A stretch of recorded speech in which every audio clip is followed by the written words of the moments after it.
Anurag Chandra chased them after they played a doorbell ringing prank on him back in January of 2020. The crash killed 3 16-year-old boys.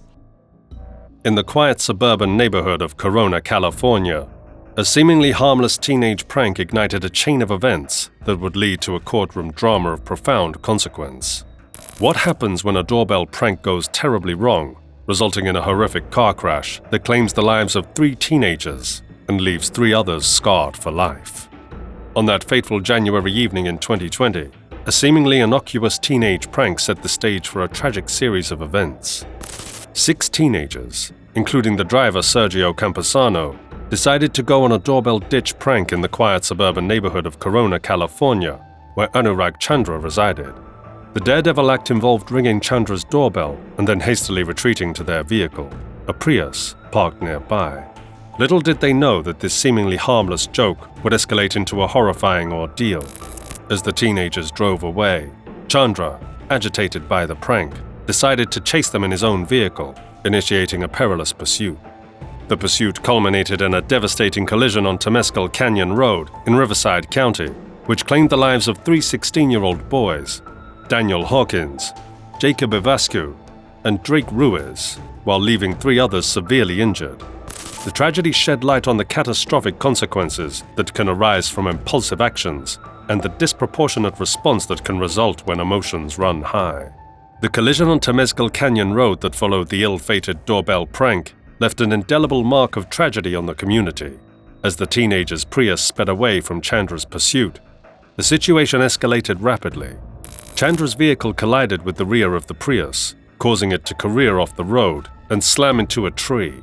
The impact was so severe that it tragically claimed the lives of 3 of the young occupants, Daniel Hawkins, Jacob Ivascu, and Drake Ruiz.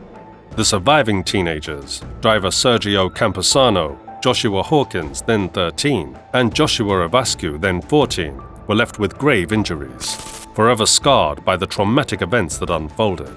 In the immediate aftermath of the incident, Chandra, rather than rendering aid or accepting responsibility for his actions, made the fateful decision to flee the scene. California Highway Patrol reported his escape, prompting witnesses to trail him to a nearby residence. It was there that they alerted the authorities, leading to his subsequent arrest. This flight from the scene only added to the gravity of the situation, intensifying the legal proceedings and casting a dark shadow over the entire incident. The crash and its aftermath served as a poignant reminder of the profound impact impulsive actions can have on lives and the imperative of accountability in the face of such tragedies. The legal battle surrounding the tragic incident involving Anurag Chandra unfolded as a complex and emotionally charged case. Chandra found himself facing a range of serious charges, including 3 counts of first-degree murder and 3 counts of attempted murder. These charges were not only a reflection of the severity of the consequences of his actions, but also a manifestation of the prosecution's argument that the car crash on Temescal Canyon Road was a calculated act of violence, not a mere accident. In this legal drama, the Riverside County District Attorney's Office assumed a pivotal role as they presented the case against Chandra in the Superior Court of California. Their primary contention was that Chandra's response to the teenager's doorbell prank was wholly disproportionate and constituted an extreme overreaction. They aimed to convince the jury that the crash was a deliberate act, seeking justice for the victims and solace for their grieving families. During the trial, several key arguments came to the fore. Anurag Chandra himself took the stand to provide his perspective on the harrowing events. He testified that on that fateful night, he had been motivated by fear for his family's safety when he spotted a person wearing a hooded sweatshirt outside his home. According to his testimony, he chased down the teenager's car not with the intent to cause harm, but to express his anger verbally, believing that the prank had put his family at risk. Another crucial aspect of the legal battle revolved around Chandra's state of intoxication. He openly admitted to having consumed 12 bottles of beer on the night of the crash, raising questions about the role of alcohol in influencing his actions and judgment. This revelation added layers of complexity to the case, prompting scrutiny of the intersection between fear, anger, intoxication, and the tragic consequences that followed. The trial became a crucible for the legal system to weigh the intent behind Chandra's actions and determine the appropriate legal consequences for his role in the devastating crash. After a painstaking legal battle, the jury's verdict in the case of Anurag Chandra held immense significance for all involved parties. Following less than 3 hours of deliberation, the jury returned with a decision that sent shockwaves through the courtroom and the community at large. Anurag Chandra was found guilty on all counts, including 3 counts of first-degree murder and 3 counts of attempted murder. The jury's decision was a culmination of their careful consideration of the evidence and arguments presented during the trial. They had the unenviable task of parsing through the complex layers of this case, weighing Chandra's testimony regarding fear and anger against the prosecution's assertion of intent and disproportionality. The role of Chandra's alcohol consumption on the night of the crash also factored into their deliberations.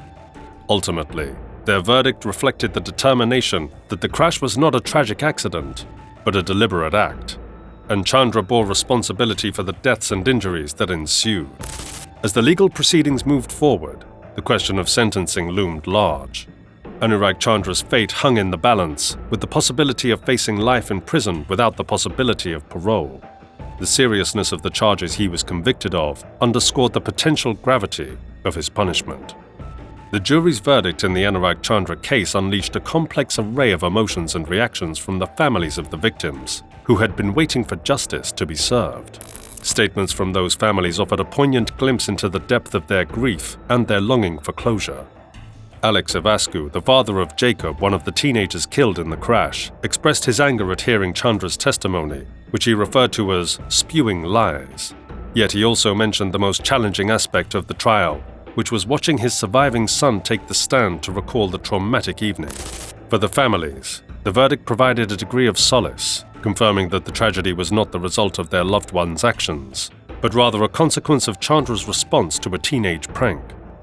Anurag Chandra's attorney, David Wall, wasted no time in providing a response to the jury's verdict, offering a glimpse into the defense's perspective on the outcome. Expressing disappointment and surprise, Wall referred to the verdict as unfortunate. The defense had not anticipated that the charges would escalate to first-degree murder, making the outcome a particularly bitter pill to swallow. Wall indicated that the defense was not prepared to accept defeat. Their strategy included a planned motion for a new trial on behalf of Anurag Chandra.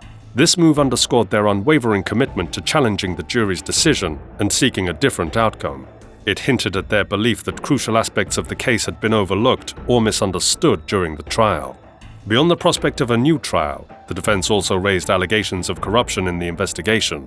While specific details surrounding these allegations were not disclosed, they added a layer of intrigue and controversy to the case. This accusation hinted at potential misconduct within the law enforcement or investigative process, opening the door to further legal challenges. The defense's response to the verdict signaled their determination to continue the legal battle, their intent to explore all available avenues for Chandra's defense, and their belief that there were unresolved issues in the case. As the aftermath of the trial unfolded, the defense's actions underscored the enduring complexity and contentious nature of this high-stakes legal drama. If you liked this video, make sure to share it with your friends and family as well. To stay posted with our upcoming videos, make sure to subscribe to our channel. So what are your thoughts on this case? Comment them down below.